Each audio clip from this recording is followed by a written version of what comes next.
प्रेक्षको, काही लोक प्रचंड काम करतात, अगदीच ज्या भागामध्ये राहतात त्या भागाचा कायापालट करण्यासाठी मोठ्या प्रमाणावर प्रयत्न करतात, मात्र ते प्रयत्न कोणाच्या समोर येत नाहीत। असंच एक अनमोल रत्न विनीत मुकणे हे माझ्या सोबत आहेत शहापूरच्या मशाल स्टुडिओमध्ये। विनीतजी नमस्कार। नमस्कार। मशाल तर्फे आम्ही तुम्हाला आदर्श समाजसेवक पुरस्कार दिला, पण आमच्या मनामध्ये काही प्रश्न आहेत की तुम्ही जे काही करता, जे काही बोलता, काही सांगता, ते प्रत्यक्ष कृतीमध्ये येतं का? कारण आम्ही बघितलंय 2018ला पोटनिवडणूक झाली, तुम्ही हिरिरीने भाग घेतलात, खासदार निवडून आणण्यासाठी प्रयत्न केलेत। जे महाराष्ट्राचे मुख्यमंत्री 3 वेळा देवेंद्र फडणवीस हे तुम्ही जव्हारमध्ये घेऊन आलात।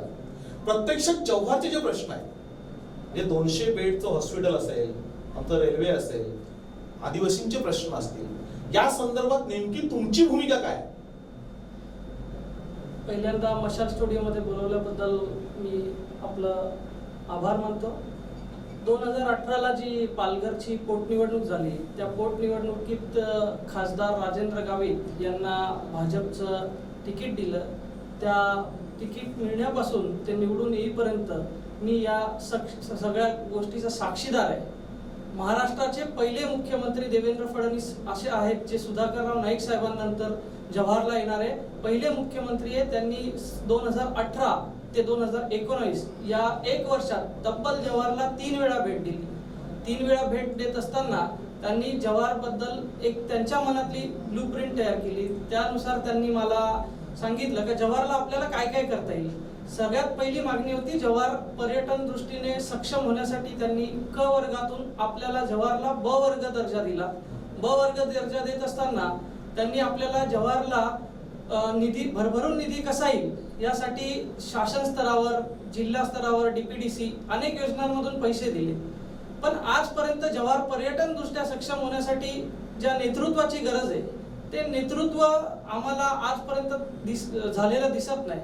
म्हणून मुख्यमंत्र्यांनी आपल्याला जेव्हा 2019 साली मी आणि खासदार राजेंद्र गावित साहेब आम्ही जेव्हा मुख्यमंत्र्यांकडे गेलो, आणि पालघर जिल्हा हा असा जिल्हा आहे का जिथे आरोग्याच्या सुविधा खूप कमी प्रमाणात, म्हणजे सर्पदंश असू दे किंवा माल न्यूट्रिशन असू दे, कुपोषण, बेरोजगारी, अशा अनेक विषयासाठी मी व स्वतः खासदार आम्ही भेट दिली असता मुख्यमंत्र्यांनी आश्वस्त केलं का पालघर हे जिल्ह्याचं ठिकाण असून पालघरला आजही ग्रामीण रुग्णालय आहे।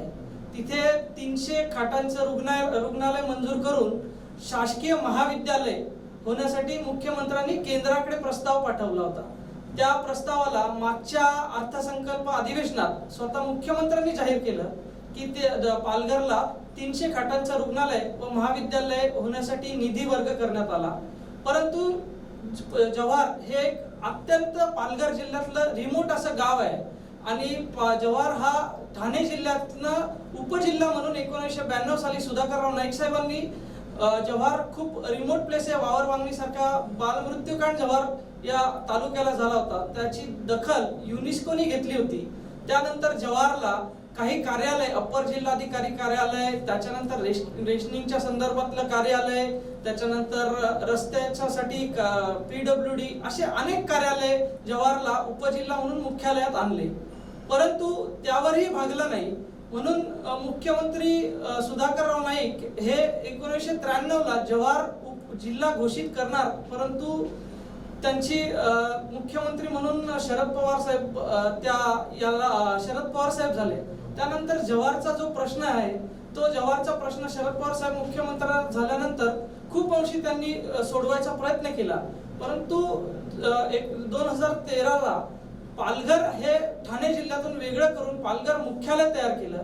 पालघर मुख्यालय तयार करताना पालघर जिल्ह्यातला जव्हार हा उपजिल्ह्याचा जो दर्जा आहे, पालघर जिल्ह्यात कलेक्टर आल्यामुळे जव्हारचं जे ऍडिशनल कलेक्टर ऑफिस आहे, अप्पर जिल्हाधिकारी कार्यालय, ते पालघरला गेलं, आणि जव्हार पुन्हा एकदा जो जव्हारचा प्रश्न आहे तो ऐरणीवर राहिला।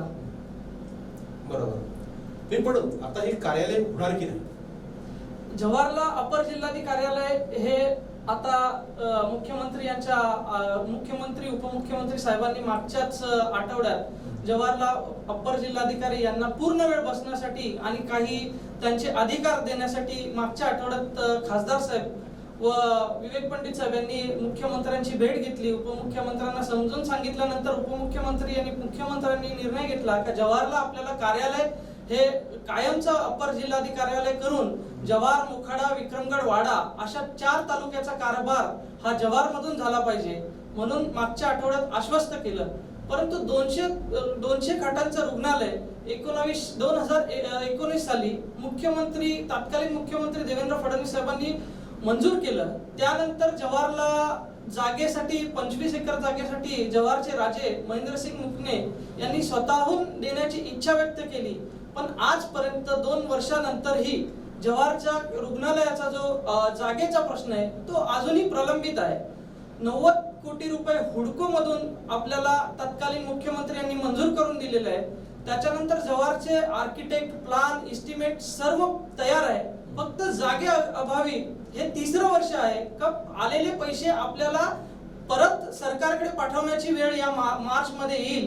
त्याआधी हा प्रयत्न राहील की जव्हारचा जो जागेचा प्रश्न आहे तो सोडवण्यासाठी जव्हार, मोखाडा, विक्रमगड, वाडा, पालघर इथल्या ग्रामीण भागातील लोकांनी जव्हारचा जो रुग्णालयाचा प्रश्न आहे तो सोडवण्यासाठी सर्वतोपरी मदत केली तर जव्हारचा रुग्णालयाचा प्रश्न सुटेल. जव्हारच्या रुग्णालयाचा प्रश्न सुटेल असं तुमचं म्हणणं आहे? हो. रेल्वेचं आहे? रेल्वे मागच्या 1 महिन्यापूर्वी आम्ही जो जव्हारचा डहाणू, पालघर, डहाणू, जव्हार, विक्रमगड, मोखाडा आणि नाशिक हा रेल्वे मार्ग चिंतामण वनगा साहेब, त्याच्यानंतर ओमप्रकाश शर्मा, त्याच्यानंतर अटल बिहारी वाजपेयी जे तत्कालीन पंतप्रधान होते ते सुद्धा जव्हारला आले होते.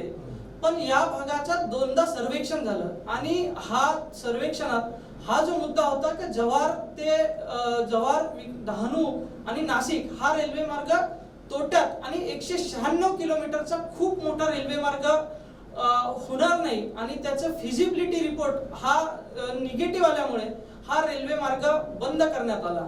त्यानंतर मागच्या 1 महिन्यापूर्वी खासदार राजेंद्र गावित व मी स्वतः रेल्वे मंत्र्यांची भेट घेतली. रेल्वे मंत्र्यांना विनंती केली का आपण उमरोळी पासून ते इगतपुरीला जर 96 किलोमीटर फक्त जर रेल्वे मार्ग जोडला तर आपल्याला जो खर्च आहे तो निम्म्याने कमी होईल आणि ज्या प्रमाणात हा रेल्वे मार्ग कसा प्रॉफिट मध्ये राहील याच्यासाठी आपल्याला MREGS सारख्या ज्या योजना आहे, मनरेगा सारख्या योजना आहेत त्याच्यात अकुशल काम करून कुशल कामासाठी आपल्याला केंद्राचा काही भाग व राज्याचा काही भाग जर आपल्याला मिळाला तर हा रेल्वे मार्ग नक्कीच पूर्ण होईल. यासाठी उपमुख्यमंत्री देवेंद्र फडणवीस साहेब यांनी देखील केंद्रीय रेल्वे मंत्री अश्विनी कुमार यांना स्वतःहून पत्र दिलेलं आहे व साहेबांनी स्वतः मागणी केलेली आहे. त्याच्यामुळे उपमुख्यमंत्री, मुख्यमंत्री या राज्याचे प्रमुख यांचं आपल्या पालघर जिल्ह्यात जे मुंबई लगत आहे त्याच्यावर खूप लक्ष आहे आणि त्याची दखल ते घेतील याचा मला विश्वास आहे. विनीतजी, दुसरा मला प्रश्न आहे की कुपोषण जे जव्हारचं जे आहे, म्हणजे आमची पत्रकारितेची सुरुवातच कुपोषणावरून झाली होती. की वावर वांगीचं कुपोषण पूर्ण जगभर गाजलं, पूर्ण महाराष्ट्र का देशात नाही तर जगभर ते पोहोचलं. अजूनही तो कुपोषणाचा प्रश्न आहे.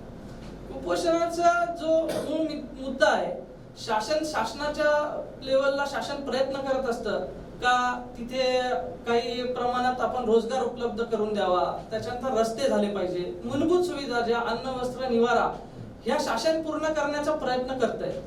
परंतु हे सगळं आता जे आहे हे सगळं आहे हे आपण टेम्पररी किंवा हे कायमस्वरूपी नाहीये. याच्यासाठी आपल्याला शाश्वत विकास करायला लागेल आणि शाश्वत विकास जेव्हा होईल जेव्हा या भागात रेल्वे सारख्या, हर्बल MIDC सारख्या ज्या आदिवासी भागात खूप औषधं देतात वनस्पतीपासून पण त्याचं कुठे पेटंट रजिस्टर नाही, तर अशा भागात जर आपण MIDC, हर्बल MIDC सारखं काही बनवू शकलो तर या भागाचं कुपोषण नक्कीच थांबेल आणि आपल्याला या भागाचा जो कुपोषणाचा जिल्हा आहे हे पुसण्यास काही अंशी मदत होईल. प्रेक्षको, आपल्या समोर नेहमी राजकीय नेते येतात, लोकप्रतिनिधी येतात, मात्र पडद्यामागून काम करणारी विनीत मुकणे यांच्यासारखी असंख्य माणसं ही झाकलेल्या मानकांसारखी असतात. ते प्रत्यक्ष प्रयत्न करतात मात्र लोकांसमोर ते काही येत नाही. आज मशाल गौरव पुरस्कारांचं वितरण झालं, त्याच्यामध्ये विनीत मुकणे यांना आदर्श समाजसेवक हा पुरस्कार याच्यासाठी दिला की त्यांचं ग्रामीण भागामध्ये काम खूप मोठं आहे आणि त्याचबरोबर त्यांच्याकडून खूप मोठ्या अपेक्षा आहेत. म्हणजे खरं तर देवेंद्र फडणवीस असतील किंवा बरेचसे मंत्रिमंडळातील काही मंत्री असतील त्यांच्याशी थेट संबंध विनीत मुकणे यांचा आहे आणि म्हणूनच आमच्या अपेक्षा आहेत की जव्हार, मोखाडा, डहाणू, पालघर, तलासरी या भागामधले अनेक प्रश्न आहेत ते सोडवण्यासाठी त्यांना पाठबळ मिळावं, अजून शक्ती मिळावी आणि पुरस्कार म्हणजे तुमची जबाबदारी वाढवणं हा आमचा त्यामागचा हेतू असतो. म्हणजे मशाल वृत्तपत्र अशा लोकांना पुरस्कार देतं की त्यांच्या हातून काम तर घडलेलं असतं, मात्र अधिक त्यांनी काम करावं यासाठी तुम्हाला प्रेरणा मिळावी यासाठी आम्ही हा तुम्हाला पुरस्कार दिलेला आहे. मित्रांनो, त्यांच्याकडून ज्या आपल्या अपेक्षा आहेत त्या नक्कीच आपल्याला ते पूर्ण करतील अशी आपण अपेक्षा ठेवूया. धन्यवाद. आयोजकांचा आभार.